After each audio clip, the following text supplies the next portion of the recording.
And welcome. I am Father Jack Herbst, the Vice Provincial of the U.S. Province.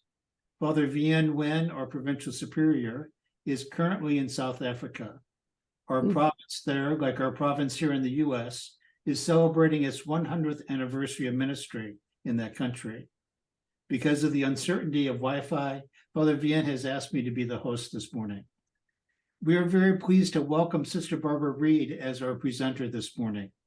Sister Barbara is a Dominican sister of Grand Rapids, Michigan, and holds a PhD in Biblical Studies from the Catholic University of America in Washington, D.C. She is the president of Catholic Theological Union in Chicago, Illinois, and the Carol Schulmeyer Distinguished Professor of New Testament Studies. She has taught at CTU since 1988, has served as vice president and academic dean from 2009 to 2018, and became president in 2021. She has led many study tours and retreats in the Holy Lands, and she is the author of more than a dozen books and numerous articles, most recently At the Table of Holy Wisdom, Global Hungers and Feminist Biblical Interpretation, which was published by Paul List in 2023. Also, the 2-volume commentary on the Gospel of Luke that she co-authored with Professor Shelley Matthews in the Wisdom Commentary series, which was published by Liturgical Press in 2021. And she is also one of the general editors for the New Jerome Biblical Commentary for the 21st Century, which was published by Bloomsbury Press in 2022. Sister Barbara's presentation this morning is entitled God with Us. Please join me in welcoming Sister Barbara Reid. Sister Barbara. Thank you so much, Father Jack, and welcome everyone. It's a real delight to be with you this morning and share some reflections on our upcoming Advent season. I'd like to share a few of my reflections and then to invite some of your questions and comments before our time is over this morning. There are also a few PowerPoint images that I'd offer just for visual help in reflecting on this season.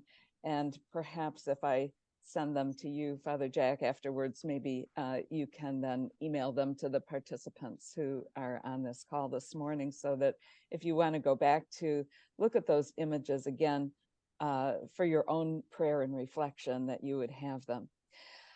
So I'd like to do is share my reflections in 3 sections. So first of all, to reflect a little bit about Advent in general, what the season is about. And as we start a new liturgical cycle in year B, just a few comments about the Gospel of Mark that will dominate our lectionary cycle for the next year. And then I'd like to spend a few minutes with each of the 4 with the readings from each of the 4 Sundays of Advent leading up to our Christmas celebration. So it's a lot for an hour, but we'll see. I may talk a bit too fast to try to share everything that I'd like to. And if I do, if I'm going too fast, just wave at me and I will get your message and slow down. So let me just share my screen and share some images with you about Advent. So first of all, what are we doing in Advent? The meaning of Advent can get a little bit lost in the flurry of Christmas. We all know people, maybe even some of us, already have our Christmas decorations up. Our tree may already be up, and we may be thinking, oh, what happened to Advent? And we have a very short Advent this year, the shortest it can ever be, which to me is a huge disappointment. It's such a rich season. I always like it to go on. Some people, as they approach Advent, think about it as waiting for the birth of Jesus, but I'd invite you to think differently about it. It's not waiting for the birth of Jesus. That happened already more than 2,000 years ago. We are waiting, but a different kind of waiting. where one focus of the season is waiting for the return of the one who has already been in our midst and is in our midst. I'll say more about that in just a moment. The first Sunday really focuses on watching and waiting. So I'll say a little bit more about watching and waiting. But I would invite you to think about Advent being a very important and special time where we take a break from our normal routine. The first Sunday, it tells us to be on heightened alert, to watch and wait. But I would say not heightened alert for the first coming of Jesus, that's already happened, but for the return of Jesus, but not even the ultimate return at the parousia, but heightened alert to how does Emmanuel, God with us, how does Emmanuel act in our own midst, in our own time, and to carve out empty space for us to listen more deeply and to invite us into a space of reflection and watching and an intensification of our living of our Christian vocation. And so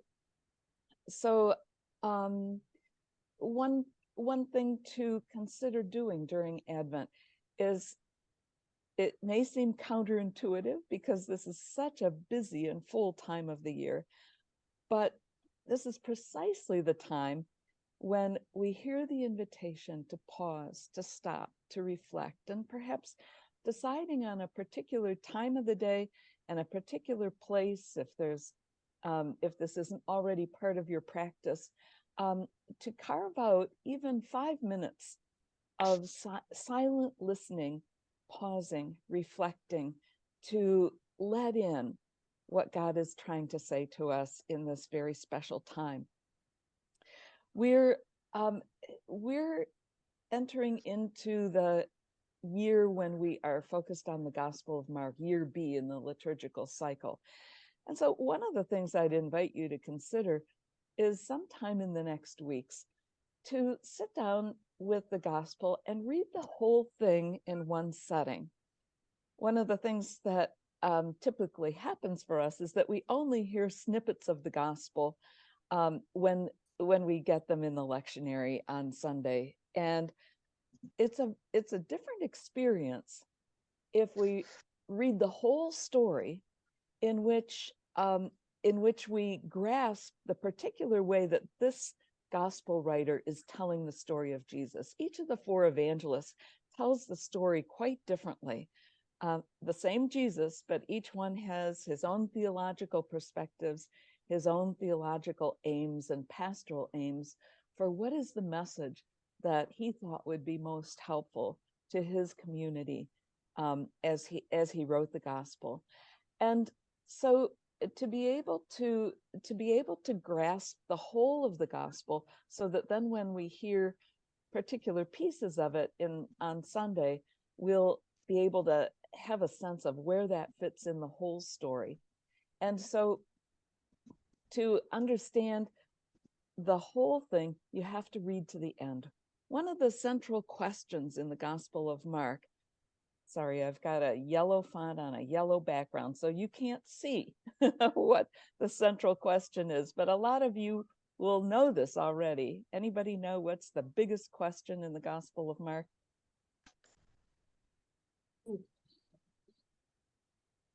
I see they've got you all muted, so I'll supply it, but you already know.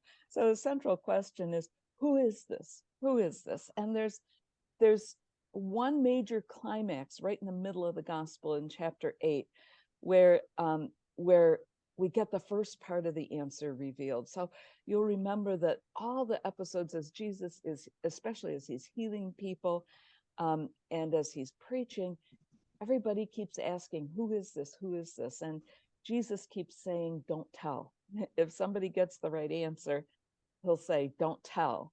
And this is, I think, not so much what Jesus actually did in his lifetime, but it's a literary technique that Mark is using to build suspense And we finally get the first part of the answer in the middle of the gospel when Peter says, "You are the Messiah."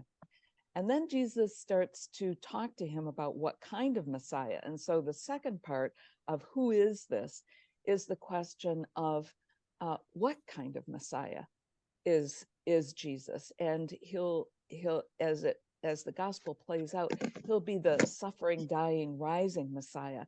And it's not until the centurion at the cross sees Jesus die and the manner in which he dies that the answer is complete. And but even then, it's not entirely complete without the empty tomb story. And let me go ahead to that for just a minute. And you're thinking, why are we talking about the empty tomb? Why are we jumping ahead to Easter when we're just trying to get to Advent and Christmas? Well, Christmas and Advent leading up to Christmas makes no sense without knowing the end of the story, without having the resurrection mystery in mind. And so the two key mysteries of the incarnation and the resurrection are the bookends in the gospel accounts. And oops, sorry, we just went ahead. And so we need to know the end of the story before we can comprehend the whole of it. I'll just say a couple of things about the way that Mark portrays Jesus and the disciples. As you read through the gospel, you'll notice that in this gospel, it's a very human Jesus and very human and fallible disciples. In some ways, I like this gospel the best because when we think about our frailties and our inability to be as faithful as we would like to be, I find great comfort that the disciples in Mark's gospel also had those struggles. And even still, they kept on following. And even though they struggled to be faithful, they kept on following. Although at the very end, you know that after Jesus's arrest, the male disciples all fled, but the female disciples take over at the end of the gospel, and they're the faithful witness that carries the story forward. So we see a very human Jesus, one who suffers, a very stark picture of his suffering in the Passion, but a picture of a Jesus who totally relies on God even when he can't see the end, which I find to be a very helpful image for us too. When we get to the end of the story, one of the things that is so startling is that this gospel doesn't have a happy ever after ending. There are no resurrection appearance stories. I know in your you're going to tell me, but in my Bible, there's more verses with resurrection appearances. And that is true, but we're pretty sure that those extra verses were added by somebody other than the original evangelist. We're pretty sure that the ending was with verse 8. And so it recounts the women going to the tomb and the young man in white. And so anytime you see somebody in white, dressed in white like that, that's a signal this is an angelic being. So this is a heavenly being who has a message for them. Like Jesus kept saying all the way through the gospel, don't be afraid. So don't be alarmed, don't be afraid. But he's not here. And then they're given a commission, go and tell his disciples and Peter that he's going ahead of you to Galilee, and go there, and there you will see him. And so the last verse of the gospel is rather troubling because it says, so they went out and fled from the tomb, for terror and amazement had seized them, and they said nothing to anyone, for they were afraid. The end. Now that is not the way a gospel is supposed to end. So other authors have filled in more of the ending with other endings. But I want to focus for a minute on that verse 8, which many people have interpreted that as saying that the women also failed. that they didn't do what they were commanded to do. And so everybody fails in this gospel. But I'd like to offer you a different interpretation of that last verse, where it's not with fear and silence that the women end, but it's the words in Greek. You did know you were going to need to brush up on your biblical Greek this morning, didn't you?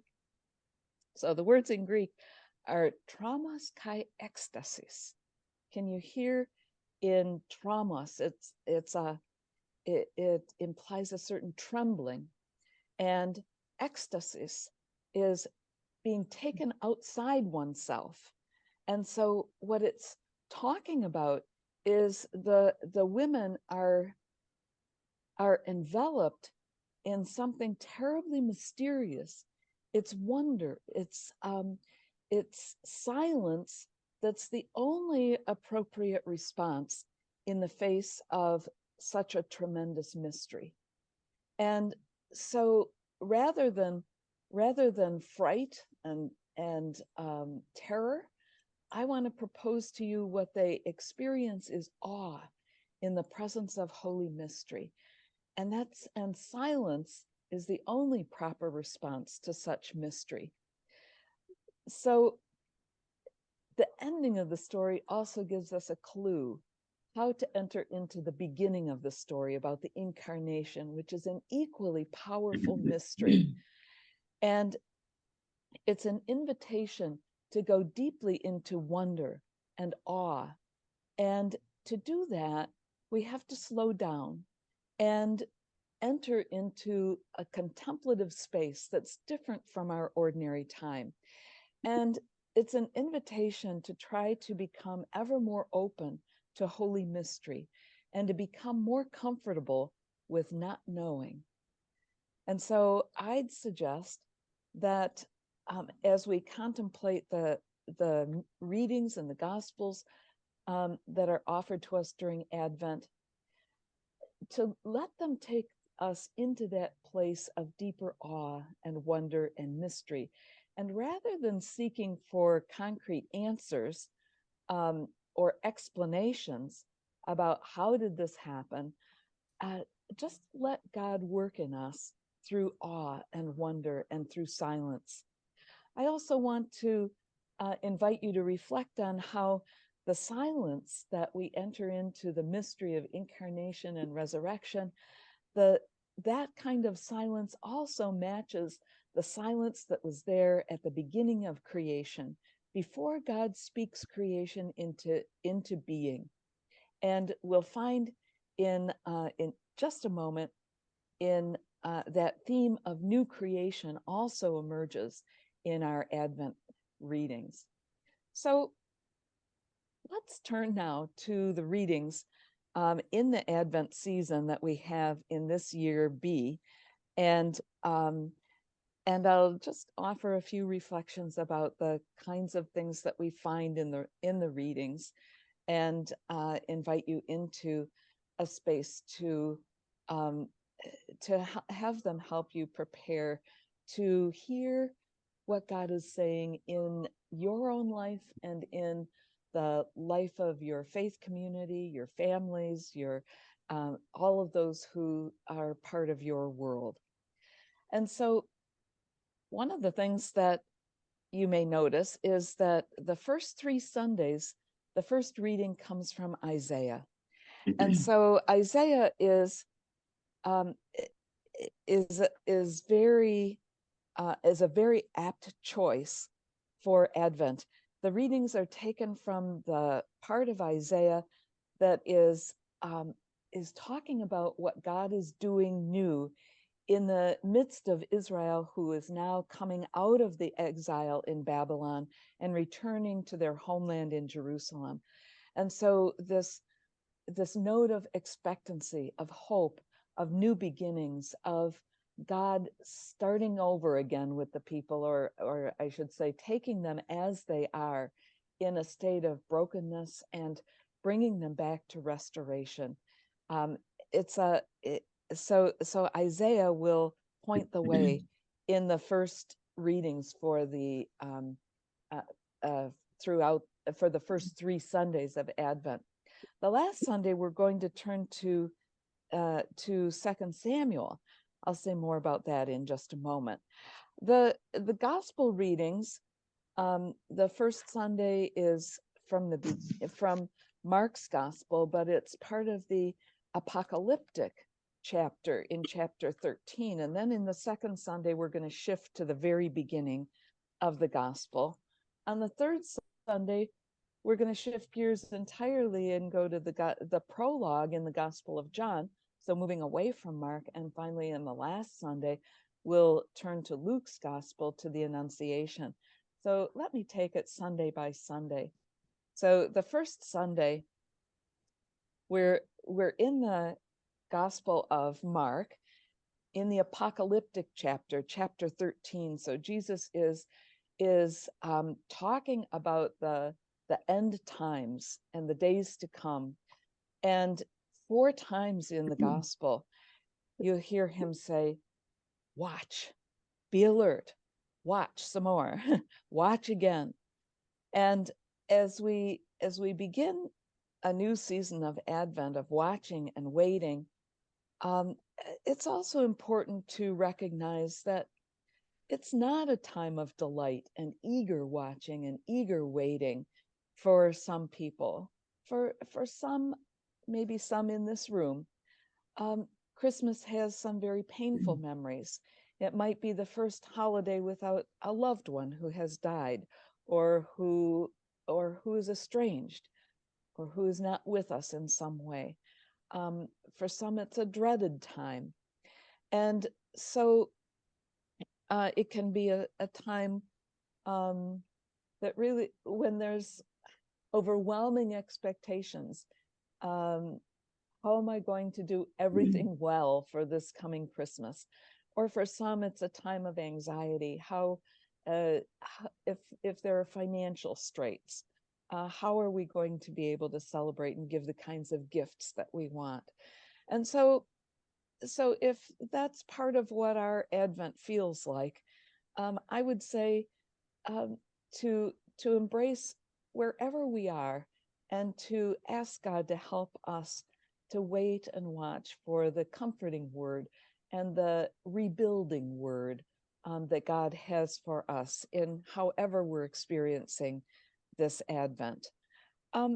So it's a time to be vigilant, a time to be attentive, a time not to, the gospel story talks about the servants watching and waiting for the return of the master. And there's a certain overtone of anxiety of, if we're not found doing what we're supposed to be doing, when the master comes back suddenly, there's an undercurrent of anxiety and even terror.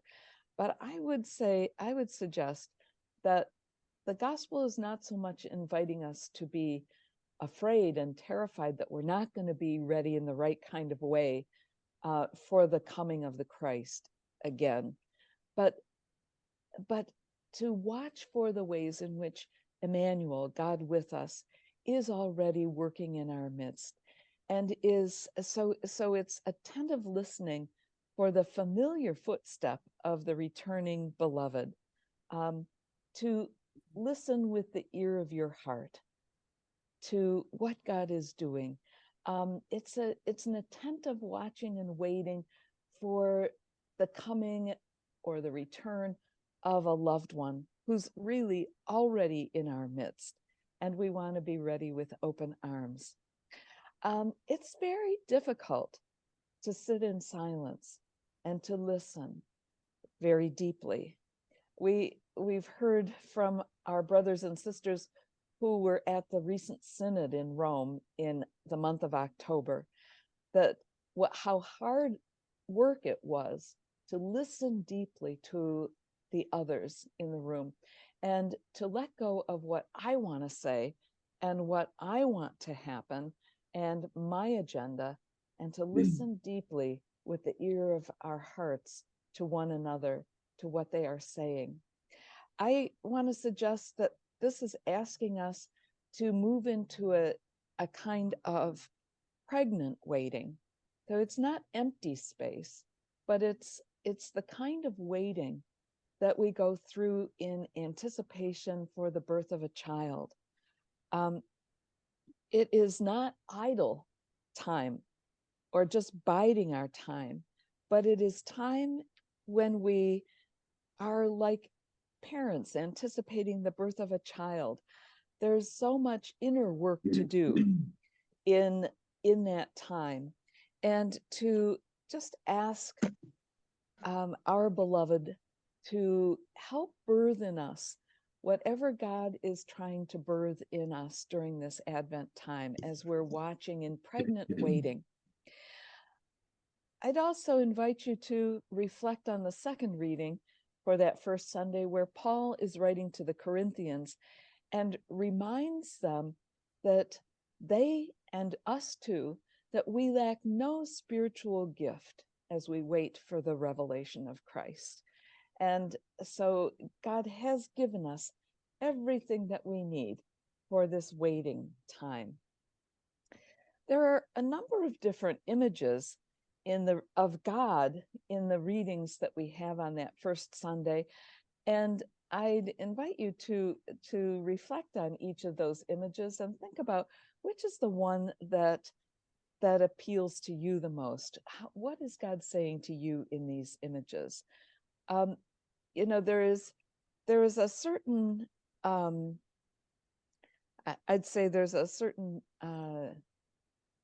disturbance to for me anyways, it's disturbing the way that God is portrayed in the first reading from Isaiah, that Israel, as they're coming back from the exile, they're lamenting that God has that it's God who has let them wander. God who they're very they're very aware of their brokenness through the exile. But you'll see that there's a tendency in some streams in the Old Testament and in the Gospel, but especially Israel in this moment blames itself for the exile. They blame themselves that their sinfulness is what led to God punishing them in the exile. And you'll even hear them blame God and say, "Why did you let us wander away from you?" And so there are images in that first reading from Isaiah where they're asking God to do something extraordinary, do something extravagant, show yourself in some flashy way that you are a powerful God.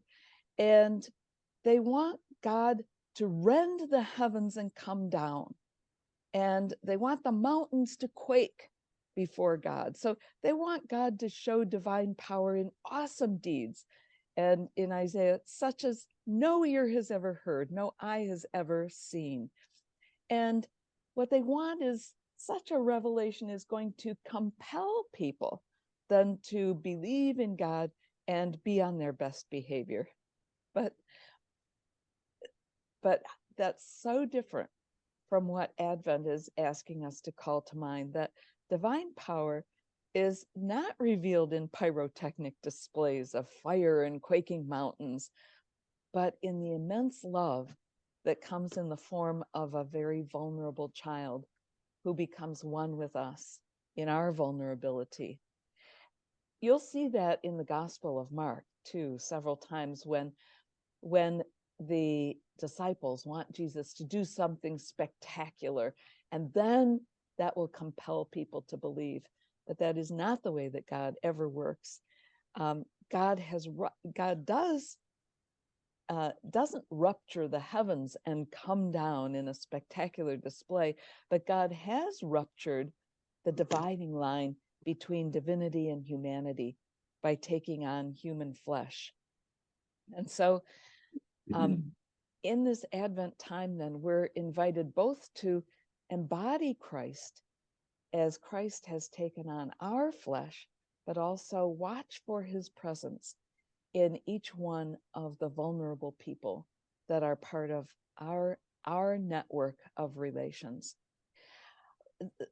A different image, rather than this, rend down the heavens, do something flashy, a different image we'll find at the very end of the reading, where they speak about God, where Isaiah speaks about God as being the potter who's able to reshape broken Israel. And so I find this a powerful image, that when we sit in silence and openness to God, we bring all the muckiness of our messed up lives and ask God to shape something beautiful from that, reshape us with all the muck of our lives. And that's really what the incarnation is about, God becoming one with us in the mud and the muckiness of our lives, and God's ability to reshape and help us both do the inner and outer work as God reshapes the muck of our lives. There's another really beautiful image in the psalm response for the first Sunday of God being the shepherd, and this will be more expanded upon in the second Sunday, as God is presented as this shepherd who cares for the flock, or also in the psalm response, the vine dresser who tenderly takes care of the vine. Two other powerful images for us. You may be startled as you read the psalm response, and as you think about Psalm 23, about God being our shepherd and nothing shall we want. You may be envisioning a male shepherd, but remember that in Israel there were also female shepherds, most famously Rachel, and this young shepherd girl was one that we just encountered last month with a group of people that I was leading on a tour to Greece and Turkey. This was in Turkey. There was a flock of sheep and goats that were crossing the road in front of us, and we had to stop and let them by. And there was this beautiful young shepherd girl who was carrying one of the lambs across alongside the road. That just I think I could sit with this image for hours and hours, as such a beautiful image of how God tenderly cares for us. And also at the end of Isaiah, there's the image of God as Father, who's also tending us, and also Redeemer. So I'd invite you to sit with each of those images in the gospel, and as you reflect on them, I would also invite you to reflect on the image of, it's God who is able to do in us whatever God wants to do when we will open ourselves up to being remolded, remodeled, and wait in expectation, in joyful expectation about what God is, what beautiful piece of artwork God is able to help us become. So let's move to the second Sunday, where one of the strong images is the fresh beginning, the new creation. Again, in Isaiah, the first reading, the reading is talking about the exiles being able to have a fresh start now in Jerusalem, and the prophet is instructed to speak tenderly to Jerusalem, literally speak to Jerusalem's heart. Jerusalem, so Israel is broken and needs tender compassion. This is the language of lovers.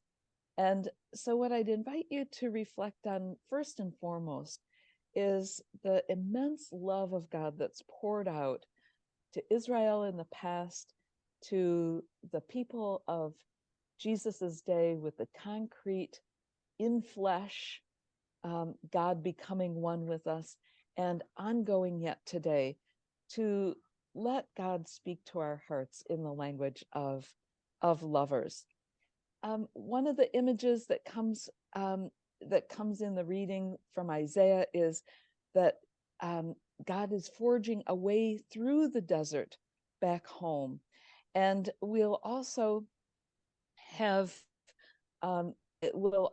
see in Mark's gospel, this is the beginning of the gospel, John the Baptist proclaiming a way in the desert, he's in the desert proclaiming a way through desert experiences to the flourishing of the new creation that God is doing. The desert space, in biblical terms, desert space is always ambivalent. It can be a place of terror and emptiness. It can be a place of testing, like it was for the Israelites as they crossed the desert and wandered in the desert before reaching the promised land. It was a time when they, in some moments, became desperate, longed for even their captivity, rather than this new beginning where everything was so uncertain. And it was a time when they turned away from God, where they built a golden calf, and when they complained against Moses and Aaron and Miriam, and didn't trust that God was going to provide when God kept on providing at every moment. They hated the food. The manna that God was providing for them in the desert. Manna literally means, what the heck is this? And they were yearning for the better food that they had in Egypt. Even though they were slaves, at least they ate well and food they liked.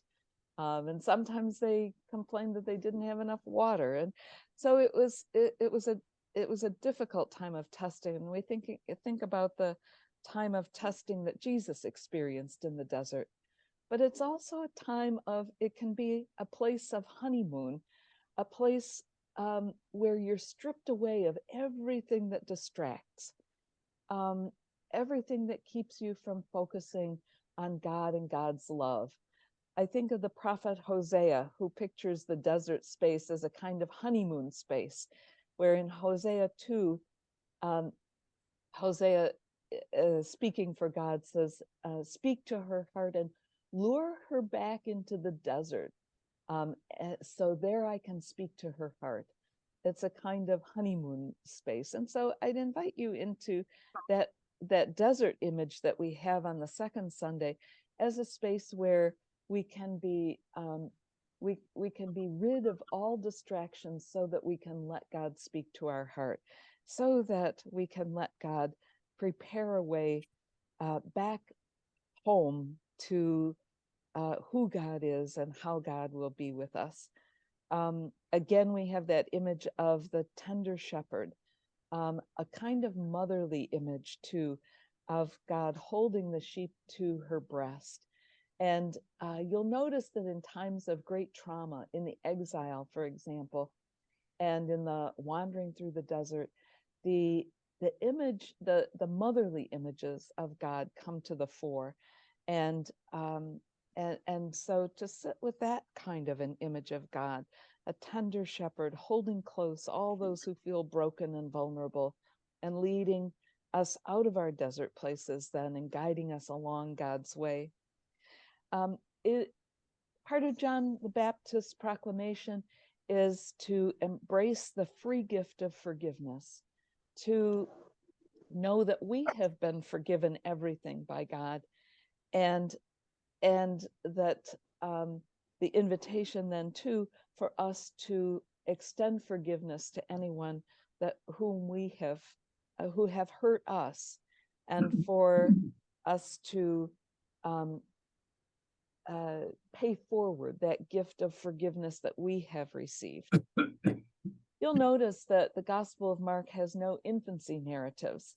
Only Matthew and Luke have those first two chapters that tell us about the birth of Jesus and the preparation leading up to the birth of Jesus. And so we will turn to Matthew and Luke for our Christmas celebrations, but Mark's beginning has no prelude, but just all of a sudden we're into John the Baptist's proclamation and we're off and running. But what you'll see emphasized also in this second week is that while everything starts with God, all the free gifts of forgiveness, of God with us, of salvation, of redemption, all those free gifts from God go nowhere unless we respond to those gifts. And so there's also that notion of, in the second reading from Peter, about the delay. We're given the time that we need to accept the transforming love that God is offering to us and enabling us to reshape our lives from God's gift. But God will not force it on us. God will wait for our response and give us the time that we need to respond to what God is doing. Two other things that happen during that week is that we also have two beautiful there's feasts. a lot of words, yes. So the two feasts of Mary that happened during that week, the Immaculate Conception. Speechless. Could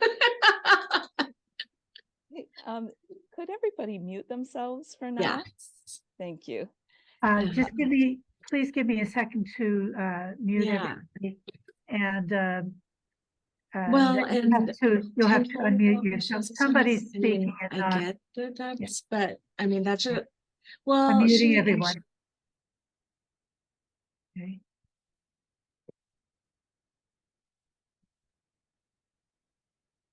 Please unmute yourself, Barbara, and proceed. There we go. Can you hear me now? Yes. Okay, so there's two feasts of Mary during that week also, the Immaculate Conception on December 8th and Our Lady of Guadalupe on December 12th. And those two feasts also provide us a marvelous moment for reflection on God's maternal care for us. Our Lady of Guadalupe, who is depicted pregnant with hope, and especially God's concern for all those who are most downtrodden. And so two other bonus gifts during that week of Advent. Let me turn now to the third week. And this is Gaudete Sunday. So the third week, when everything about the Gospels says rejoice. It's a thread that weaves through all three of the readings. The joy of the exiles returning to Jerusalem in the first reading, the rejoicing of Mary in the Magnificat, and Paul's letter to the Thessalonians, which invites them to rejoice at every single moment. Notice that joy is not just a vague sentiment, a vague feeling, or an abstract concept, but it's something that wells up in us in response to very concrete signs of God's providential care. And so the glad tidings that come from healing of broken hearts. This is from Isaiah's first reading, the first reading from Isaiah. Liberty for all who are captive, release for all those imprisoned. And I can't help but think of the release of the hostages in Israel, the release of the imprisoned Palestinians this last week, as Isaiah speaks those words to us. And so it's a new time, a kind of springtime of new possibilities bursting forth in the midst of winter. In that second reading that Paul is writing to the Thessalonians, he tells them to do three things, three concrete things, and that is to constantly rejoice, constantly pray, and constantly give thanks, no matter what the circumstances. And so one of the things that I find most moving about this invitation on the third Sunday is that when we live in a stance of always rejoicing, always knowing that we are in God's presence, and always giving thanks, if gratitude and rejoicing and prayerful connectedness with God is our first and foremost stance, then we are proclaiming loud and clear the joy of the incarnation. We are doing what John the Baptist does, as in the first reading. Now we've shifted to the Gospel of John on this third Sunday, and this is John's prologue. John the Baptist gives us a powerful image of what this does when we live in this kind of stance, that we're the one pointing toward the grace of God, the gift of God that has been given to us. John says he's not the Christ, but he's come to testify. He's not the light, he came to testify to the light. And so that is part of what we're invited to do, not only during Advent, but all through our Christian lives, is to be that light in the midst, especially of dark and troubling times, and pointing to the light that is already in our midst. I'll just say a word about the final, the fourth Sunday, and then I'll invite your questions and comments. So on the fourth Sunday, we get a reading from 2 Samuel, not Isaiah, and it's talking about King David, who is finally free from wars and is able now to devote his energy to building a dwelling place for God. And at first, the prophet Nathan approves his plan, both to build a beautiful palace for himself and a splendid temple for God. But then Nathan hears God say, "Did I ever ask you to do this? Should you build me a house to dwell in?" And then there's a play on words here, as God talks about establishing a house or a dynasty for David. And then it shifts in meaning from David's palace to God's temple and the Davidic ruling line. Underneath all of this is a criticism of the monarchy. But one of the things that is noticeable is that the lectionary leaves out verses 6 and 7, where God says that you shouldn't be building temples and houses for God. Yahweh says, "I've not lived in a house since the day I brought up the people of Israel from Egypt to this day, but I have been moving about in a tent and a tabernacle." So there's the image of God always being on the move with Israel and living in the same way that Israel has, in a tent, as they are on the move and in their wanderings. And so as we move to the gospel, where God takes up or tents in human flesh, the way that God tents with us or tabernacles with us now is in human flesh, which is a very powerful image that we get in the prologue of the Gospel of John, and then played out very visibly in the gospel reading that we get for this fourth Sunday, which is the Annunciation to Mary. So that image of God taking on human flesh, so powerful in Advent times. One of the things that I want to invite you to think about too is that while Mary played a unique role in being the dwelling place for God in her own flesh, we also have that same invitation to become a dwelling place for God in our own beings, no matter what the circumstances. And just as Mary's circumstances were very messy, and I love this image that Megan Marlott has painted, everything's topsy-turvy in Mary's life once she is invited to become the dwelling place for God. But in this image, I love the way that Megan Marlett has painted the angel Gabriel here on the right and Mary on the left, and the two of them reaching out for one another. But the word the word coming out of Gabriel's mouth is blessed. And it's upside down and backwards. And not because the slides put in wrong, but because the message that we'll see in the next scene after the Annunciation, in the visitation, Elizabeth will say that word 3 times to Mary, helping her to understand that in the midst of this very messy situation is God's bringing about blessedness, joy, and transformation. And so in our very messy lives, God can do the same thing if we open ourselves up to how God is working in our midst. I'm going to stop at that point to invite your questions and comments, and to ask whatever you'd like, or to comment on something that took your attention as we move into these Advent days. So if I could invite you, if you have a question, if you want to put it in the chat, I'll try to monitor the chat.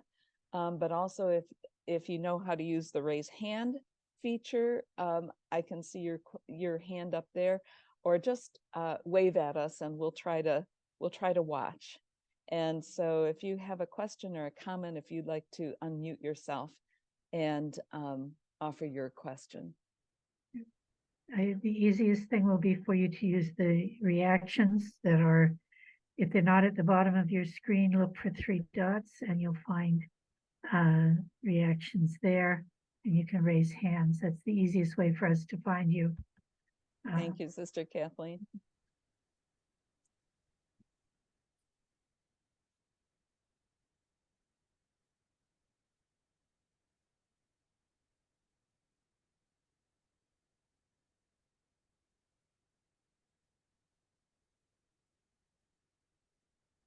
I see you've already entered into the silence.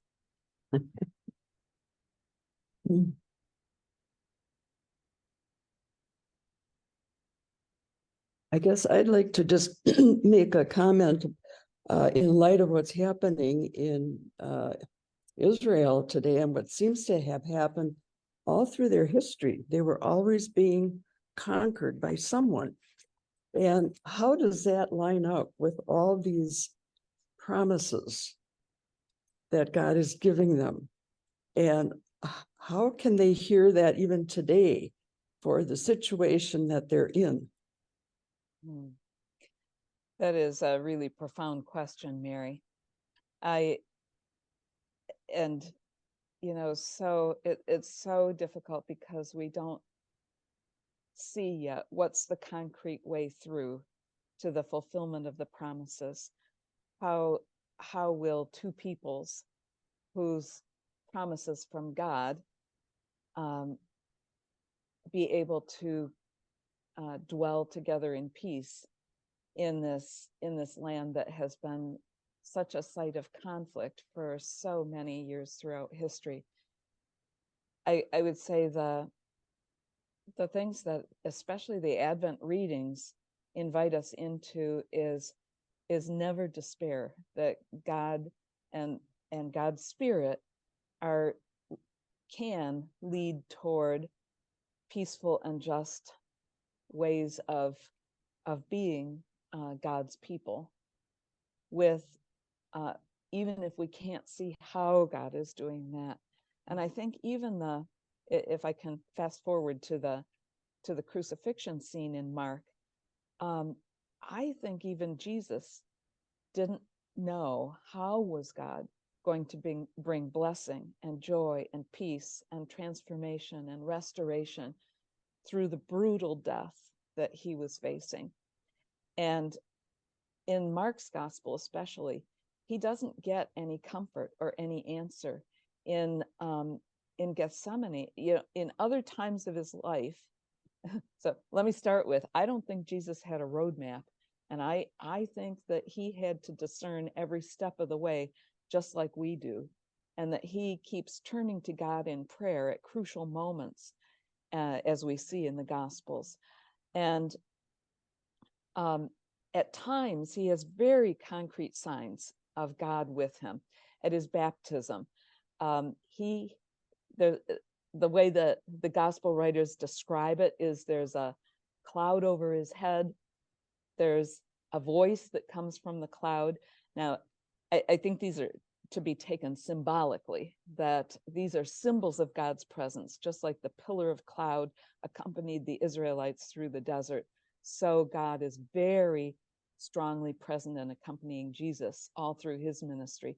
Same symbols are there at the Transfiguration. But in Gethsemane, in Mark's gospel, Jesus is praying to see what's the way through, and he doesn't get any answer. There's no concrete signs. And even on the cross, he'll pray, my God, why have you forsaken me? I don't think that was a prayer of despair. I think what he's doing is he's praying the first lines of Psalm 122, which is a psalm of lament, which by the end of the psalm is praising God for hearing his prayer and trusting that God will bring the redemption, even if he can't see how. And I think that's one of the ways that the Gospel of Mark is so helpful for us in these difficult times is we don't see the way through.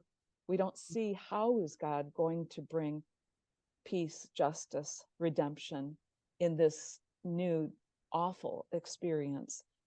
But the refusal to despair and the refusal to let go of God's promises and to trust and listen to how God is leading us through, I think is a powerful invitation during Advent, even if we don't have the concrete answers yet.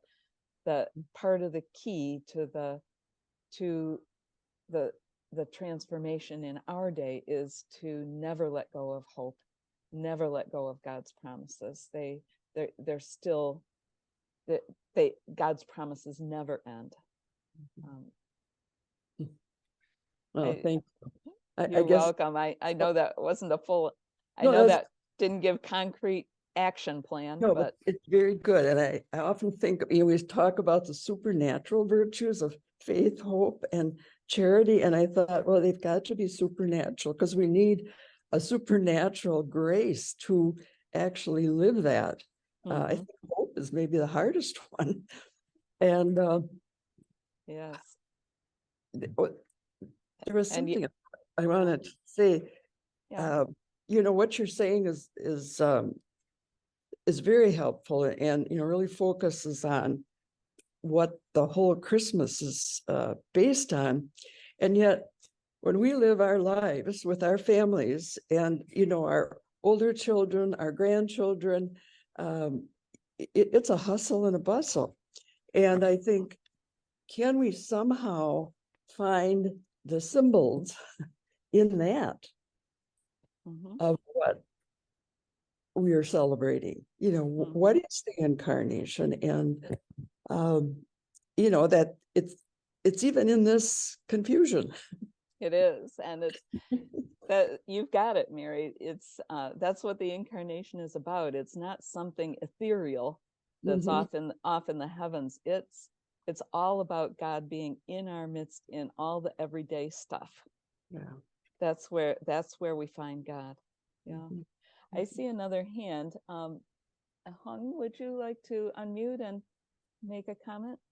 Yeah, thank you, sister. Yeah, so I'm wondering that so every year we celebrate the Advent and the Christmas, and then about the parousia, the second coming of Christ. So I'm not talking about the last judgment, about the second coming of Christ. And then I remember that Pope Benedict XVI, when he mentioned that the Eucharist somehow connects to the second coming of Christ. So like every Eucharist is parousia, the Lord coming.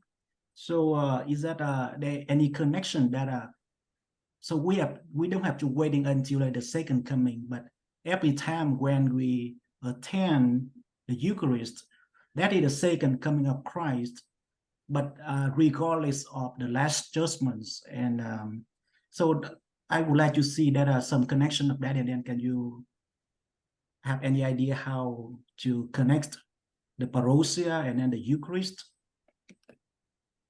Well, what I see in the Advent readings, that's a very good question. Thank you so much for posing it. What I see primarily in the Advent readings is pointing to God already in our midst and Christ already in our midst. And the Eucharist is the most powerful expression of celebrating Christ being in our midst, and reminds us and gives us the grace to be able to see more clearly how Christ is already here, has never left us, and that so I see more emphasis on the with us already and still, even as Eucharist and our Christian faith points ahead to, but what the way that Christ has been manifest in our midst in the incarnation and ongoing presence with us is still not fully complete. The reign of God that he proclaimed, it's still not complete in our midst. And so that end time coming, when all of that will be completed, what we embrace now and what we celebrate now is a foretaste of the conclusion that for which we long and hope. And part of the invitation that we experience, and also the grace that we are given through Eucharist, is to be able to continue to do our part in bringing to fullness that reign of God that we still long for in its full completion. Thank you, sister. Thank you. Okay, I'm just I see a comment in the chat from Patrick Boyer. I believe that Synod in Rome was addressing taking advantage of what women have to add to Catholic evangelism and preaching. Thank you for being an example. You're welcome. Yes, we all have. Oh, sorry, there's one other. Andrea writes, your sharing of watch for his presence in the vulnerable among us makes me think, particularly during Advent season, the travel of Joseph and Mary as they prepare for Christ's birth and the vulnerability they faced in that time. Very appropriate, and appreciate your sharing. That's a very good insight and a really powerful connection. I quite agree with you, Andrea. That's yeah, that's a powerful image. I know that you all have as the reading for the Sunday in the first week of Advent says, everybody's got their own work to do while you're watching and waiting.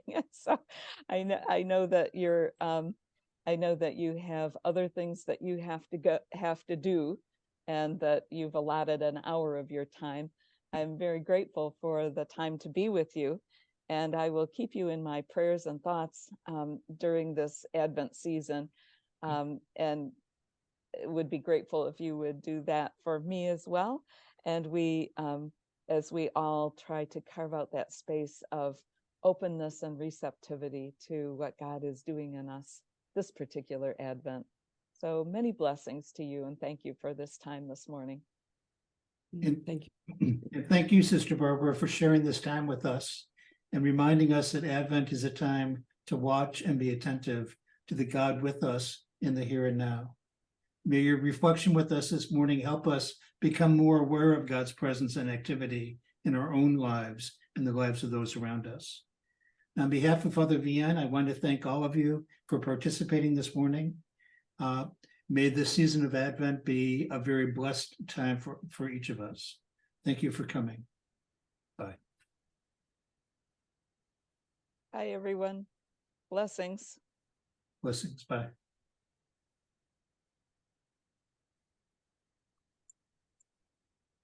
I guess I can just, there you go.